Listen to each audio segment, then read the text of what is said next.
Hey, how's it going everyone? Mick Ambrose from All About Tech. Welcome back to another video. In today's video, I'm going to be showcasing and finally doing like a review slash unveiling of my ultimate arcade machine. It's been a long time coming, this video. Obviously, I've released a video of the Mortal Kombat 11 gameplay in 4K, which was absolutely insane, to be fair. If you've not checked that out, go check it out. It plays amazingly on this machine. I'm going to get into the specifications, the build process, who built the physical machine for me, what I used for the insides for the computer, all the components, etc. And then I'll go into what I'm running. And this is not one of those hard drives you just buy online. I've built this. I've built up my game library and stuff myself. So yeah, what I'll do is we'll get straight into it. I've turned it down at the moment because if I turn it up, it's on three volume. I've got a subwoofer at the bottom and two speakers on top, just up here. I know a lot of people go for the speaker grills in this section right above the display, but I felt these speakers are big, so I've got two of them up there. Power button at the top as well. 4-player control panel with a trackball and a four-way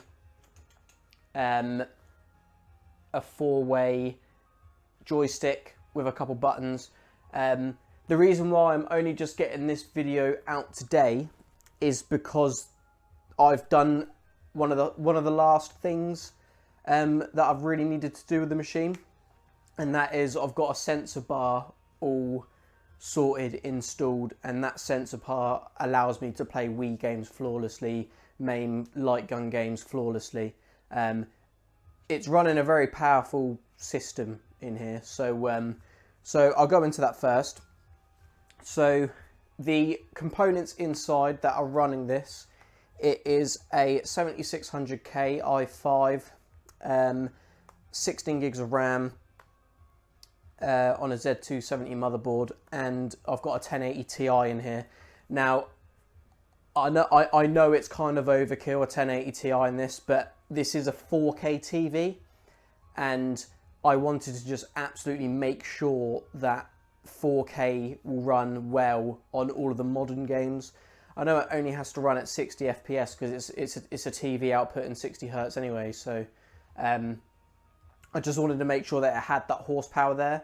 And it's also so much better for going through LaunchBox, which is the front end, because there's a lot of graphics that has to be rendered onto the screen as you're flicking through each game and stuff. There's a lot of images and a lot of videos that have to be processed very quickly, and the graphic and the 1080 Ti helps the front end to move smoothly as well. And again, 7600K, the only reason I've got that in there is because it came out of my old rig, because I upgraded to Ryzen a 3700X, so that's why I've got that in there basically. In terms of the physical cabinet, my bar top machine, which I used to have, was built by the guys over at Cyberjam Gaming. I'll leave a link in the description. And basically, just before Christmas or just before the New Year, I got in contact with them because I really wanted to up to a full-sized arcade, and I wanted to get more involved with the project, etc. So we basically, after spent about all of January figuring out exactly what it is we're going to do, because we collabed quite a lot with this machine in comparison to the last one. I went down to the shop on several occasions and helped them out with the helping design the shape and cutting the wood. I didn't actually do any of the cutting and the actual building, but it was good to get down there and to kind of see how it is that it all happens. I'm no good with like woodwork and stuff like that, but yeah, so I sourced the TV because I got a bit of a discount on it. Obviously I sourced all the computing parts, they sourced all the buttons, etc. Went for the American style concave buttons, player 1, 2, 3 and 4. And when I had my mates around it, it was absolutely insane. The literally 4-player gameplay is awesome on this machine. And I know what you guys are thinking, players 3 and 4 are going to be squished in this tight gap. It used to be on this wall next to me here, but it fits in well there, and the majority of the time anyway, it's just going to be me and the partner here, so we only need it for 2 players, and it fits in that gap lovely. If people come round, then it's just a case of me wheeling it out because it's on some high industrial strength wheels, so it can come out easier. It's not going to wreck the carpet every time. It's very easy to maneuver about, to be fair. So yeah, that's in regards to the actual physical cabinet. Obviously LED lit up marquee. I shared a picture on Facebook and on Twitter that I actually decided to put in a Xbox 360 inside it as well. I've not got it linked to the main control panel, but there are tons of 360 games that are absolutely brilliant, and there's a big like gap at the back of the machine where I can just take out a disc, put a new disc in without taking any panels off. I had to makeshift my own little platform in order to do that, just to raise the Xbox up a little bit so that the disc tray didn't get caught on the panel before the gap begins. But yeah, looks really great on this as well. So what I'll do now is I'll zoom in a bit on the screen and I'll go through some of the systems that I have on this.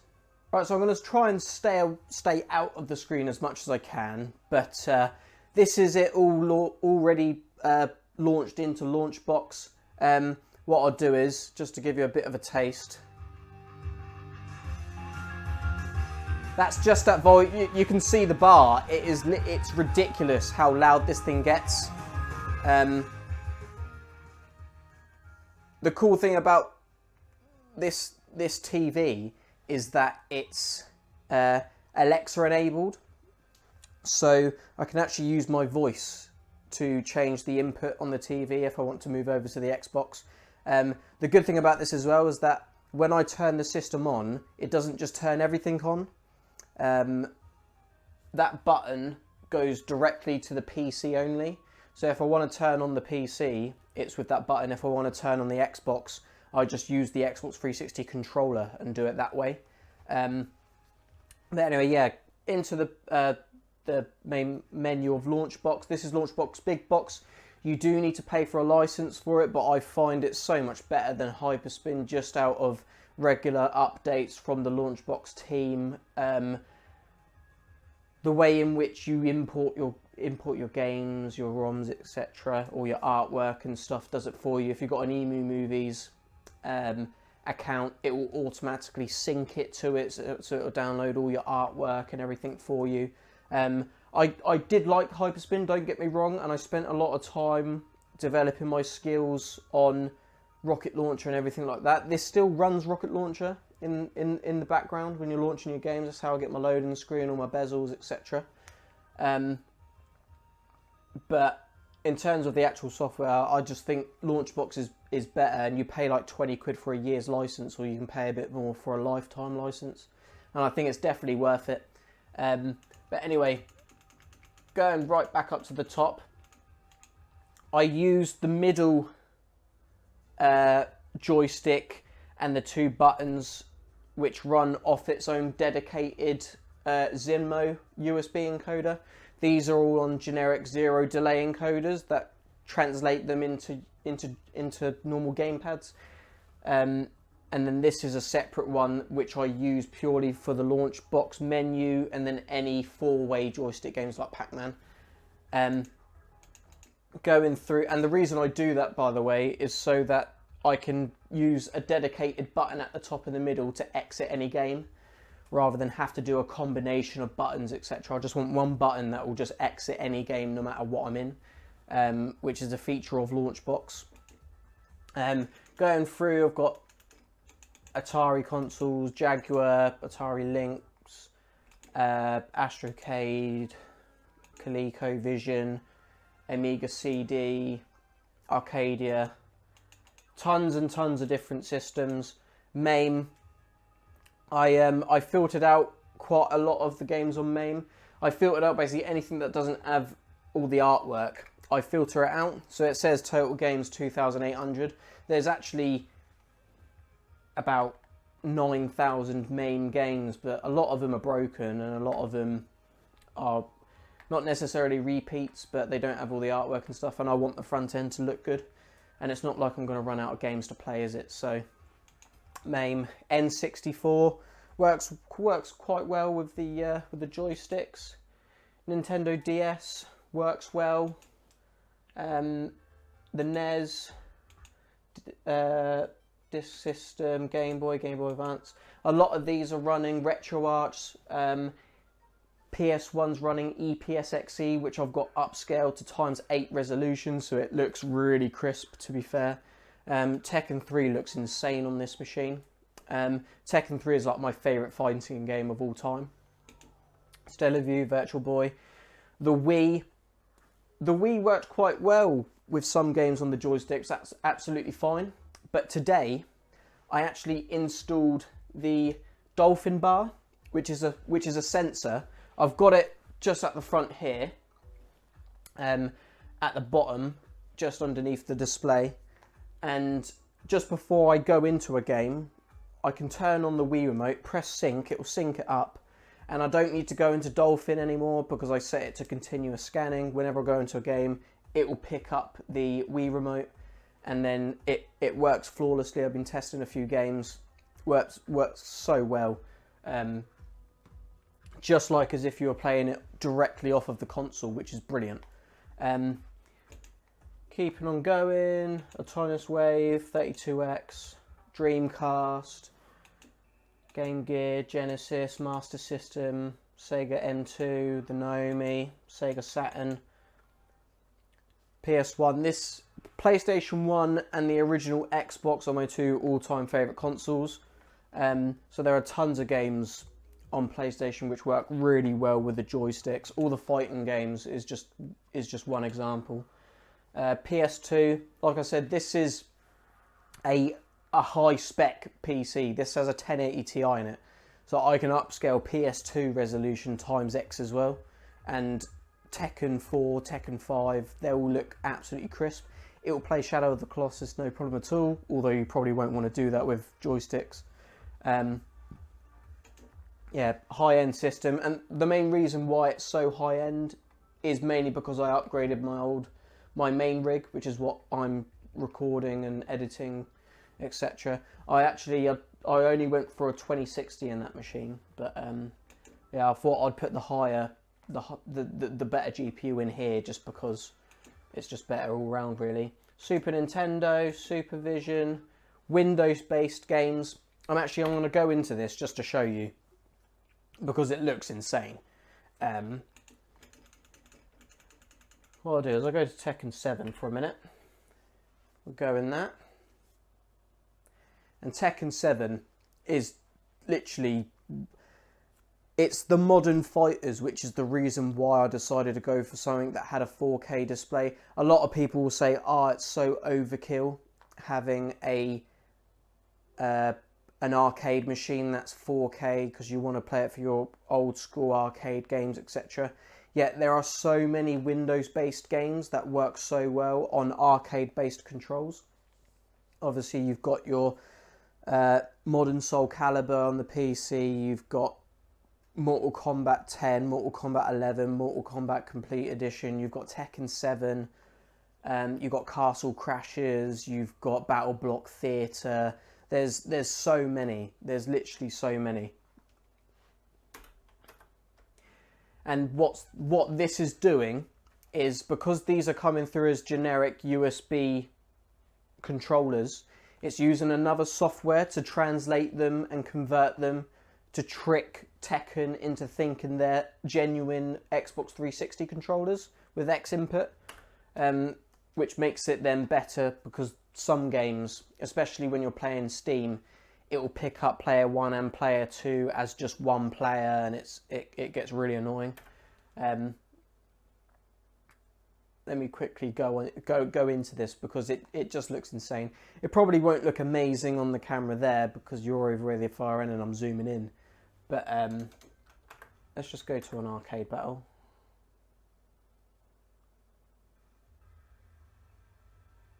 I want to play on the left. And then, who do I want to be? I'll be Steve, why not? I'll be a typical boxer. Now I'm going to try and stand out the way so you can still see the screen. Can you still see? Kind of. What if I duck down a bit? Oh look, there you go, now you can see. You watch these skills, I bet I'll still beat the crap out of him. Press start, press start. Yeah, look, still bitching him. Oh, no, no.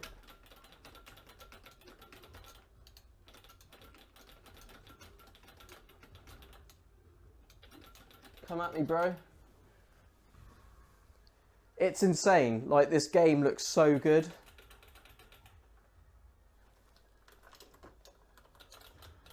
You can't really see the screen if I get in front of it, but it literally plays so well.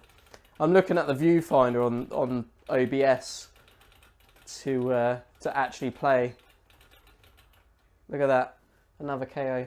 And then to exit game, like I said, just a dedicated button at the top middle, and it just exits the game, finishes it for me, and then I've got a button to go back, and then I can carry on looking through my systems. But in a nutshell, this is the ultimate arcade. It is like a dream come true having such a machine here. And I've since I've got it, I've gradually done done things to make it more unique for me. Putting a 360 in there, like I said, doing my dolphin bar. I had to get one of those installed. I had to do it.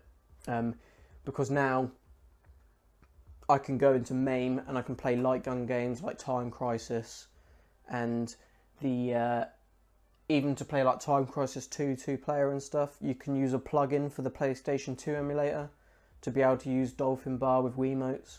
And obviously on the Wii you've got House of the Dead as well, which is a really awesome game. So yeah, this is my ultimate arcade. Sorry that the quality of the video isn't exactly amazing. I look really like washed out and dark because my main LED light decided to run out of battery just before filming, so I had to adjust settings, the ISO settings and stuff. But I hope you enjoyed this video, guys. Make sure you leave a like, make sure you subscribe to the channel, make sure you comment down below what your thoughts are. This is just my first main video in regards to the machine. I will be doing a lot more videos. Now that we're in lockdown, there's a lot of time to do it.